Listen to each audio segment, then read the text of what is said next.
कितने भरोसे के साथ, कितने विश्वास के साथ भगवान देवाधिदेव महादेव का भजन कर रहे हो, यह आप पे निर्भर करता है।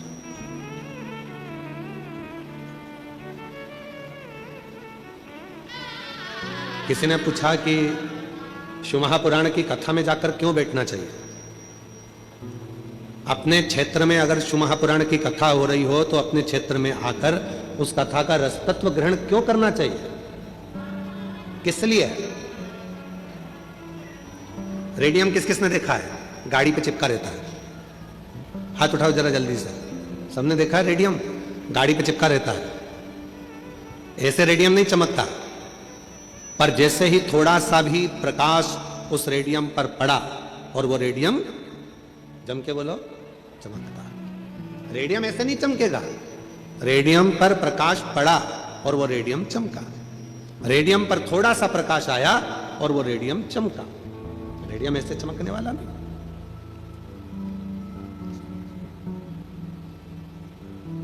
अब कोई कहे कि रेडियम चमक तो ही नहीं रहा साहब, जबरदस्ती का हमने लगा कर रखा है, रेडियम चमक ही नहीं रहा है, इतने दिन से हमने लगा कर रखा है, चमक ही नहीं रहा है।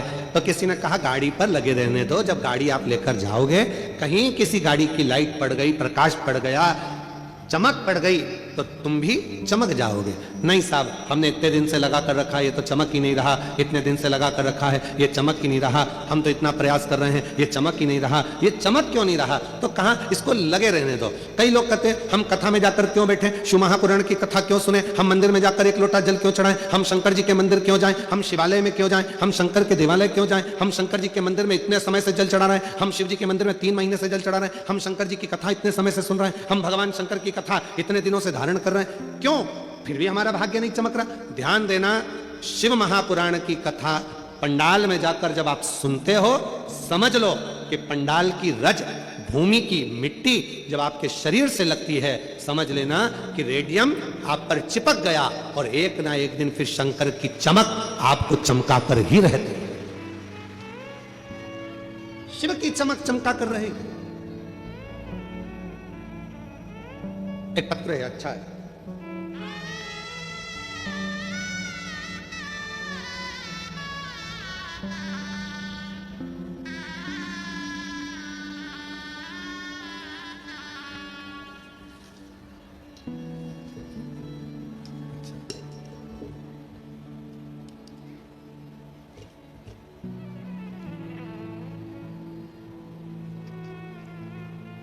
हिंदी में नहीं है, छत्तीसगढ़िया भाषा में।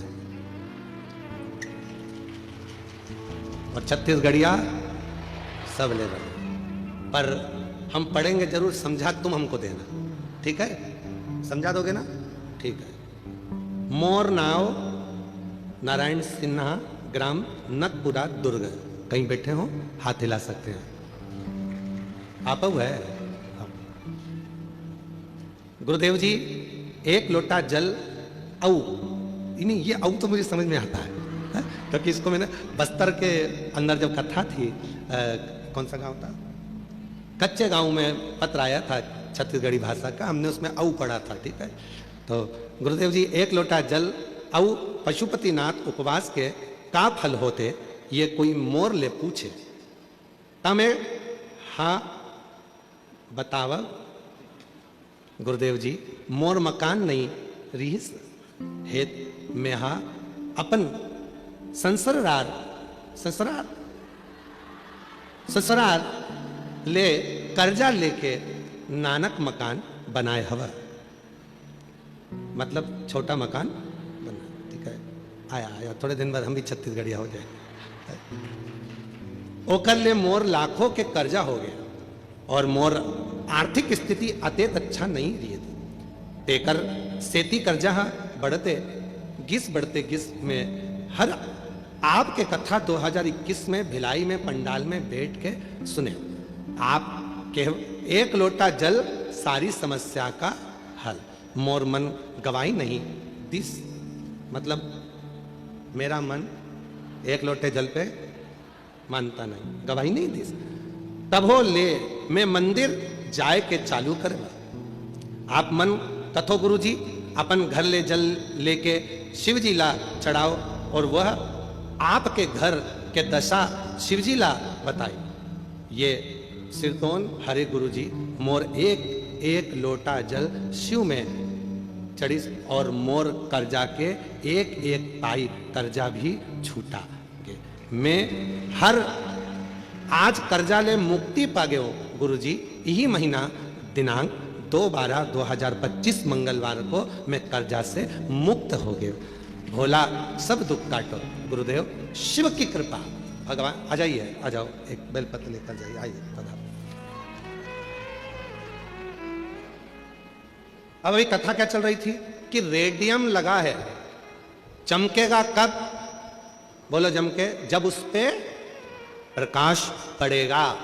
आप कथा सुनते रहो, सुनते रहो, सुनते रहो, शिवजी पे एक लोटा जल चढ़ाते रहो, चढ़ाते रहो, चढ़ाते रहो।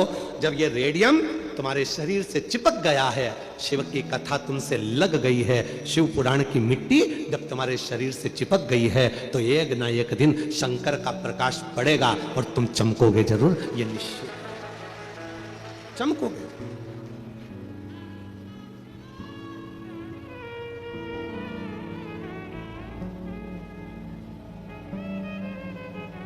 आप शिव के उस भजन में डूबोगे जरूर।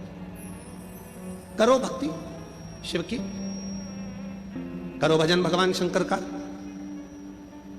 लोग कहते हैं पंडाल में बैठकर कथा सुनने का क्या लाभ है, पंडाल में बैठकर कथा क्यों सुनना चाहिए? क्यों शिव महापुराण की कथा को सुनने के लिए लोग पंडाल के अंदर जाकर बैठते हैं? उसका कारण केवल इतना सा है कि वो मिट्टी नहीं, उस रज को वो अपने शरीर में लगाकर बाबा के प्रकाश का इंतजार करते हैं। और जिस दिन शिव की कृपा दृष्टि का प्रकाश हम पर पड़ता है, उस दिन हमारी जिंदगी चमकना प्रारंभ हो जाती है, चमकना प्रारंभ। और जो जैसी भावना लाया वो वैसा ही फल पाया, जो जैसी भावना लाया। पीछे वाले भी दोनों हाथों से बड़े भाव के साथ बोलते हो। फल पाया नहीं खाली उसे लौटाया, वो मन ही मन हर्षाया। नहीं खाली उसे लौटाया, वो मन ही मन हर्षाया। और कर दिया माला माल काशी वाली, लुटा दिया भंडार काशी वाली। कर दिया माला माल काशी वाली से, लुटा दिया भंडार काशी वाली। भगवान शिव पर भरोसा किया हुआ कभी टूटता नहीं। ये साधारण रिश्ते टूट सकते हैं, ये साधारण संबंध टूट सकते हैं, पर भगवान देवाधिदेव महादेव पर करा हुआ भरोसा कभी टूटता नहीं। शिव पर करा हुआ विश्वास, भगवान शंकर पर करा हुआ भरोसा, भगवान शिव पर करा हुआ दृढ़ विश्वास कभी टूटता नहीं है। आप किस भाव से आयो, क्यों कथा सुनने आयो, किस लिए आयो, भगवान शंकर से क्या कहने के लिए आयो, शिव महापुराण की कथा को क्यों धारण करने के लिए आयो, क्या भगवान से विनती करने के लिए आयो? 5 दिन बैठकर रहकर कथा का रसतत्व आप ग्रहण कर रहे हो, और बाबा से क्या विनय करने के लिए आए हो, यह आप पर निर्भर करता है। शिव क्या देंगे, कैसे देंगे, कब देंगे, ये उन पर निर्भर करता है।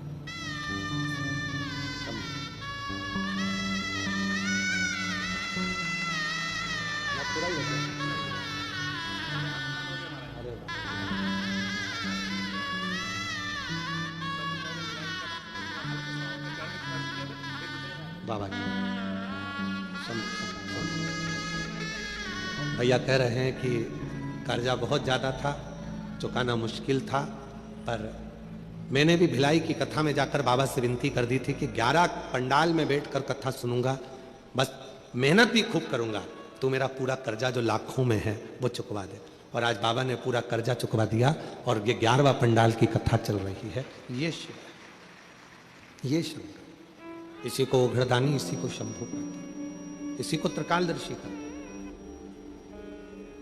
कितना विश्वास है आपका शिव पर, यह आप पर निर्भर करता है। 5 दिन में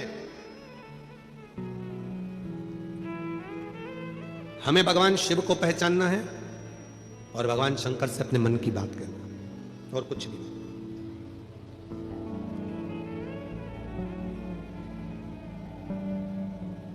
और जो रात्रि को रुकने वाले हैं उनसे निवेदन करूंगा कि पंडाल में जब आप सोते हैं, रहते हैं, पूर्ण सुरक्षा के साथ में रहें और साथ में भगवान देव अधिदेव महादेव की अविरल भक्ति करते रहें। अविरल भक्ति, उस भक्ति को धारण करते रहे, भजन करते रहे। जितनी देर रहो यहां उतनी देर आपके मुख से श्री शिवाय नमस्तुभ्यं, श्री शिवाय नमस्तुभ्यं, श्री शिवाय नमस्तुभ्यं, श्री शिवाय नमस्तुभ्यं। आप भगवत भजन में लीन रहो। आयो बाबा के दरवाजे पर भगवान से प्रार्थना करने के लिए, ऐसा कोई स्थान मत छोड़ो जिस स्थान पर बैठकर हम भगवत नाम ना लें।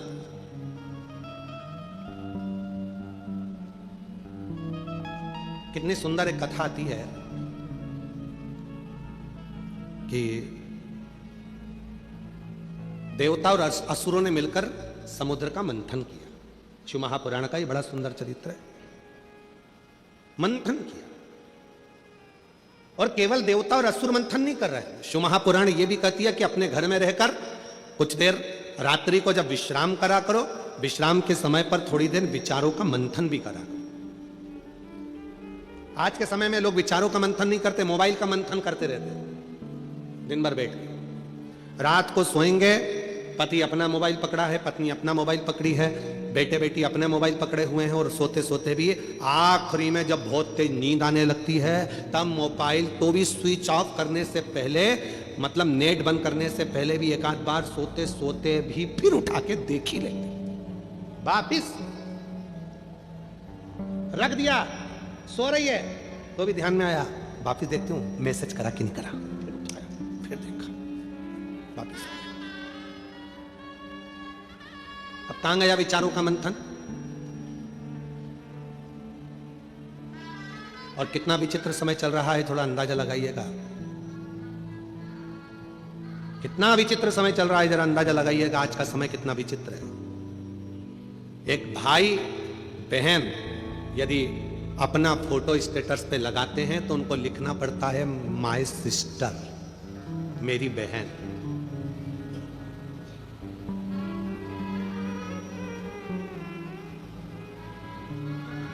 बुआ के साथ फोटो लगता है तो लिखना पड़ता है मेरी बुआ जी हैं, आज आई थी उनके साथ फोटो लगाया।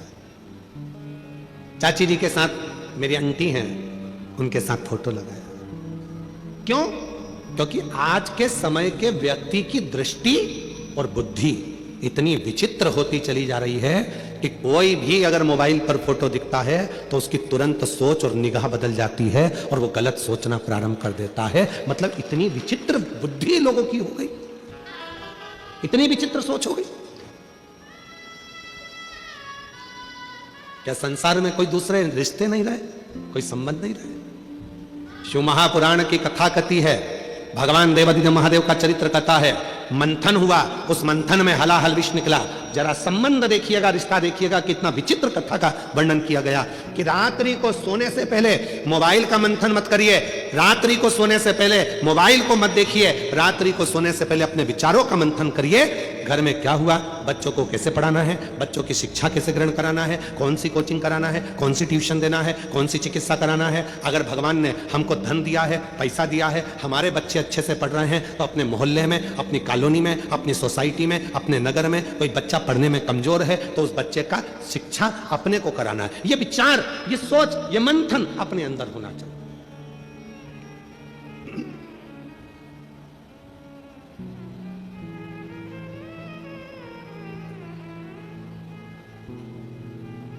और हमने पहले भी कहा, आज फिर कहते हैं, 1 रुपए का दान किसी को मत दो, अठन्नी भी किसी को मत दो, अपने पास रखो। कहां लगाना?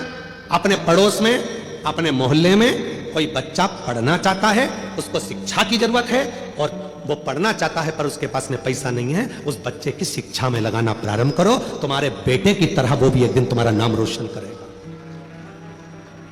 आप 1 रुपया किसी को मत दीजिए, मत दान करो, मत दो किसी को। तुम्हारे मोहल्ले में, तुम्हारी कॉलोनी में, तुम्हारी सोसाइटी में, तुम्हारे पड़ोस में कोई बीमार पड़ा है, उसके पास में चिकित्सा का पैसा नहीं है, प्रयास करो कि तुम्हारे थोड़े से पैसे से उसका स्वास्थ्य ठीक हो जाए, उसको अच्छी चिकित्सा मिल जाए।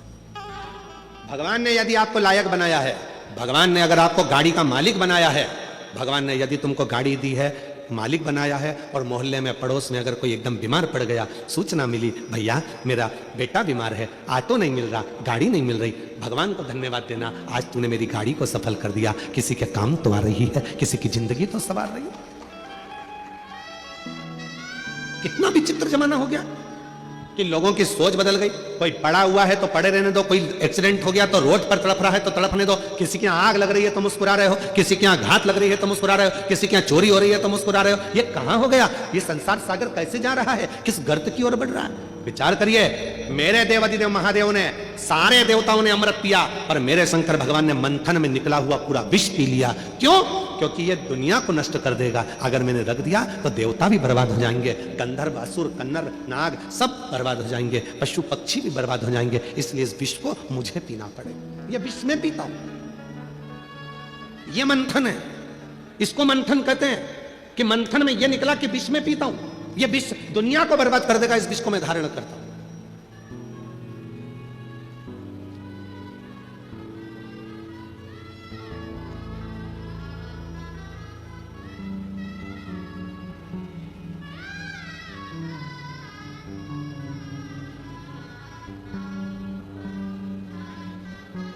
यदि बस्तर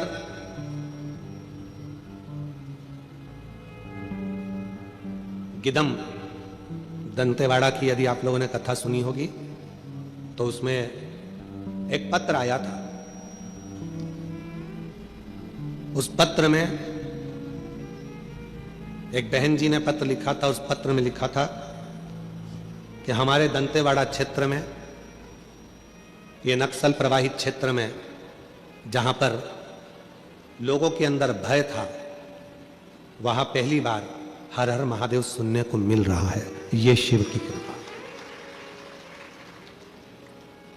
भय मुक्त कब हुए आप?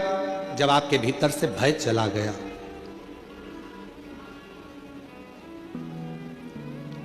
एक पत्र अच्छा है, देखिए।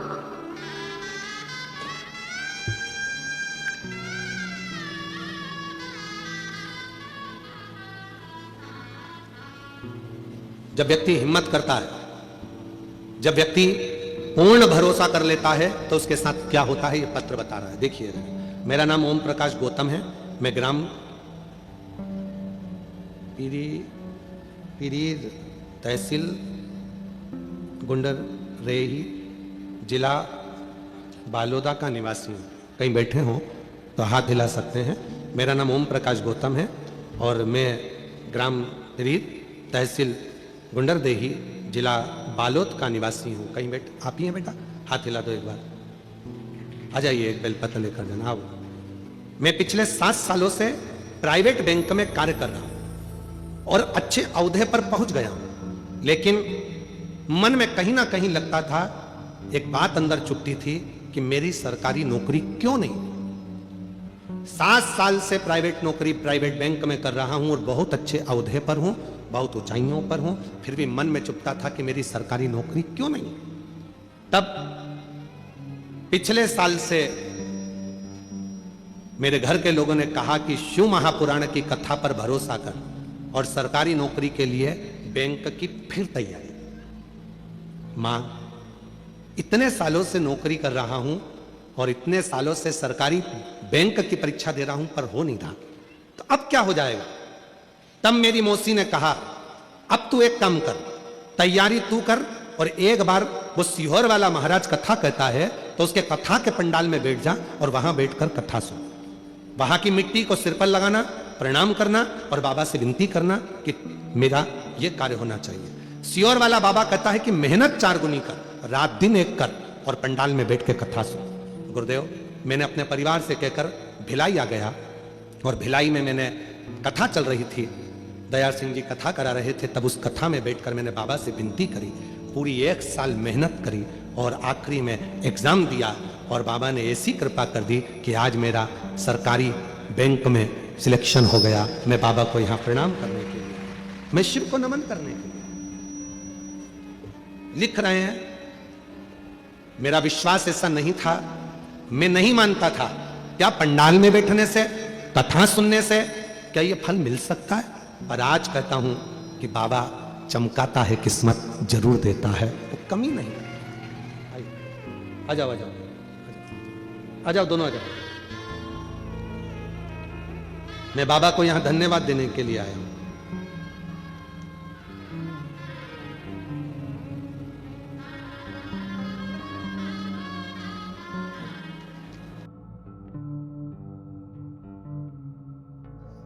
तो मित्रों, ऐसी ही वीडियो और देखने के लिए हमारे चैनल को सब्सक्राइब कीजिए। तो अपने मिलते हैं नेक्स्ट वीडियो में, तब तक के लिए राधे राधे, जय श्री कृष्णा।